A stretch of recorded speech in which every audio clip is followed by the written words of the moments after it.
ફ્રાન્સમાં સાંસદીય ચૂંટણીના પરિણામો જાહેર કરી દેવાયા છે. તો ચૂંટણી પરિણામો મુજબ ડાબેરી ગઠબંધનને સૌથી વધુ બેઠકો મળી રહી છે, જેના કારણે જમણીઓ ભડક્યા હતા અને હિંસા પર ઉતરી આવ્યા હતા. તો રાજધાની પેરિસ સહિત સમગ્ર ફ્રાન્સમાં હિંસા ભડકી ઉઠી હતી. લોકો રસ્તા પર ઉતરી આવ્યા હતા. તો પ્રથમ તબક્કામાં જમણેરી પક્ષો આગળ હતા, જ્યારે બીજા તબક્કામાં ડાબેરી પક્ષો આગળ નીકળી સરકાર બનાવવાની નજીક પહોંચતા બંને વિચારધારાના લોકો રસ્તા પર ઉતરી આવ્યા હતા. ત્યારબાદ સામસામે ટકરાવ બાદ હિંસા ભડકી ઉઠી હતી. તો ફ્રાન્સમાં બીજા તબક્કાના મતદાન બાદ એક્ઝિટ પોલ પણ જાહેર થયા હતા, જેમાં પણ ડાબેરી પક્ષો ચૂંટણી જીતી રહ્યા હોવાના સંકેતો આપવામાં આવ્યા હતા. ત્યાંથી હિંસાની શરૂઆત થઈ ગઈ હતી.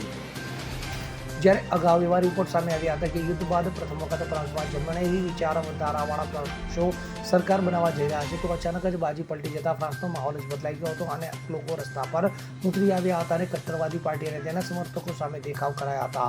તો હિંસાને અટકાવવા માટે સમગ્ર ફ્રાન્સમાં 30,000થી વધુ પોલીસ સૈનિકો તૈનાત કરી દેવામાં આવ્યા છે. તો હિંસાના અનેક વિડીયો અને તસવીરો સામે આવી રહ્યા છે, જેમાં ઠેર ઠેર આગજનીની ઘટનાઓ પણ જોઈ શકાય છે.